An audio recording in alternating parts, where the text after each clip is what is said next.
Bismillahirrahmanirrahim. Allahumma salli wa sallim wa barik ala sayyidina Muhammad wa ala alihi wa sahbihi ajma'in.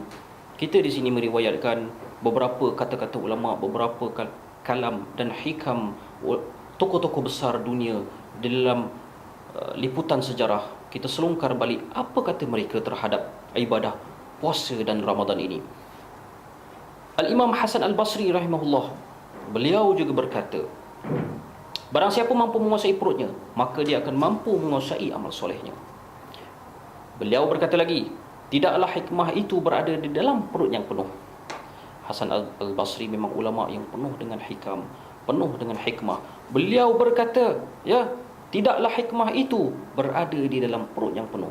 Justru kita kena kosongkan perut kita, selalu kosong. Sesungguhnya kata Nabi, kita ini adalah umat yang tidak makan, yang makan apabila lapar dan berhenti sebelum kenyang. Kemudian diriwayatkan daripada Abdul Aziz bin Abi Dawud bahawa telah dikatakan padanya, lapar itu banyak menolong seseorang bersegera melakukan kebaikan. Kemudian Abu Imran Al-Juwaini berkata, sesungguhnya nafsu jika lapar dan haus maka bersih hati dan lembut, tetapi jika perut kenyang dan lega, maka hatinya buta. Itu kata-kata seorang tokoh, Abdul Aziz bin Abi Dawud. Kemudian berkata lagi Imam Abu Imran Al-Juwaini, sesungguhnya nafsu jika lapar dan haus maka bersih hati dan lembut, jika perut kenyang dan lega maka hatinya buta. Beliau berkata lagi, Imam Abu Imran Al-Juwaini berkata lagi, kunci dunia adalah kenyang dan kunci akhirat adalah lapar, dan pangkal segala kebaikan dunia dan akhirat adalah takut kepada Allah. Sesungguhnya Allah memberikan dunia ini kepada orang yang dicintainya dan yang tidak. Dan sesungguhnya lapar itu di sisi Allah ada simpanan yang ditunda dan tidak diberikan kecuali kepada orang-orang yang dicintainya. Kemudian sidang hadirin, sidang penonton yang dirahmati Allah, apa kata Al-Imam Asy-Syafi'i, imam kita, terhadap ibadah puasa dan Ramadan ini? Kata Imam Syafi'i, saya tidak pernah kenyang selama 16 tahun, kerana kenyang itu memberatkan badan, menghilangkan kecerdasan, membuat banyak tidur dan melemahkan seseorang untuk melakukan ibadah. Bukankah puasa itu hanya sekadar menghentikan makan dan minum, tetapi puasa itu ialah menghentikan omong-omong kosong dan kata-kata kotor. Ini ialah hadis riwayat Ibnu Khuzaimah. Kemudian kita menghimpunkan di sini kata-kata ulama yang hebat-hebat, yang besar-besar, tokoh silam yang agung, tokoh silam yang hebat-hebat, tentang kesimpulan mereka terhadap puasa. Apa kata Imam Al-Ghazali rahimahullah ta'ala tentang ibadah puasa? Imam Ghazali telah menghimpunkan dan meletakkan kesimpulan terhadap puasa ini 6 perkara. Yang pertama, rahsia-rahsia Ramadan dan puasa. Pertama, memejamkan mata dan menahannya dari yang dicela.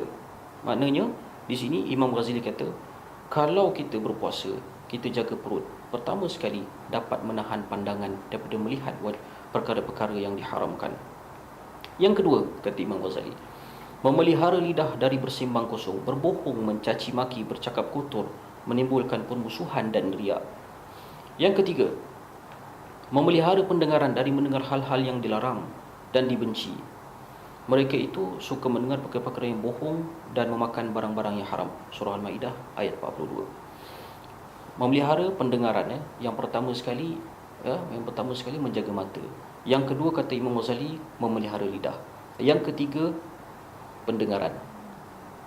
Yang keempat, kata Imam Ghazali, puasa dapat memelihara seluruh anggota yang lain dari membuat dosa, seperti tangan dan kaki, dan memeliharanya juga daripada segala yang dibenci. Demikian pula menahan perut dari memakan barang-barang yang syubhah waktu berbuka puasa. Kemudian Imam Ghazali dalam kitab ini meriwayatkan ada ramai orang yang berpuasa tapi ia tidak memperolehi daripadanya puasa itu selain daripada lapar dan dahaga. Imam Ghazali meletakkan hadis ini dalam kitabnya, iaitu sia-sia puasa kerana anggota-anggota kita tidak dapat menahan daripada melakukan perkara-perkara yang haram, maka sia-sialah puasa itu. Yang kelima, kata Imam Ghazali, janganlah membanyakkan makan waktu berbuka puasa, sekalipun dari makanan yang halal sehingga terlampau kenyang, kerana tidak ada bekas yang paling dibenci oleh Allah Subhanahu wa taala daripada perut yang penuh dari makanan yang halal. Makanan yang halal. Fahamkan kata-kata Imam Ghazali ni? Tidak ada perkara yang paling dibenci Allah daripada perut yang penuh dari makanan yang haram. Kalau makanan yang halal. Kalau makanan yang haram, memang min babil aula lah, perkara asas bahawa tidak boleh kita makan makanan yang haram. Rupa-rupanya makanan yang halal, kalau kita penuhkan dalam perut kita makanan yang halal, maka ia juga dibenci oleh Allah. Itulah yang diriwayatkan oleh Al-Imam Al-Ghazali, imam yang hebat ini, tentang kesimpulan-kesimpulan yang berkaitan dengan puasa. Yang keenam dan yang akhirnya, kata Imam Ghazali, hendaklah hati ini berasa bimbang antara takut dan harap, kerana ia tiada mengetahui apakah amalan puasanya itu diterima Allah. Ini rahsia-rahsia dalam Ramadan, bagaimana untuk mendapatkan puasa para nabi, puasa khususil khusus. Kata Imam Ghazali tadi, hendaklah berasa bimbang antara takut dan harap, kerana ia tiada mengetahui apakah amalan puasa itu diterima Allah, sehingga tergolongnya ia ke dalam puak muqarrabin, hampir kepada Allah, ataupun puasanya tertolak, maka terkiralah ia ke dalam golongan orang yang terjauh dari rahmat Allah Subhanahu wa taala. Perasaan seumpama ini, kata Imam Ghazali, seharusnya sentiasa ada pada diri seseorang setiap kali selesai melakukan sesuatu ibadah kepada Allah Subhanahu wa taala. Jadi rahsia dalam bulan Ramadan ini, kata Imam Ghazali, sebagai akhirnya, sebagai penutupnya pada bicara kita pada hari ini, hendaklah kita ada rasa insaf, hendaklah kita ada rasa taubat. Adakah puasa aku ini diterima ataupun tidak? Barulah Allah Subhanahu wa taala menerima puasa kita dan meletakkan darjat kita yang tinggi, puasa kita yang tinggi, iaitu puasa khususil khusus, dan akan mendapat martabat taqwa. Sekian saja kesempatan yang ada ini. Wabillahi taufik wal hidayah. Wassalamualaikum warahmatullahi wabarakatuh.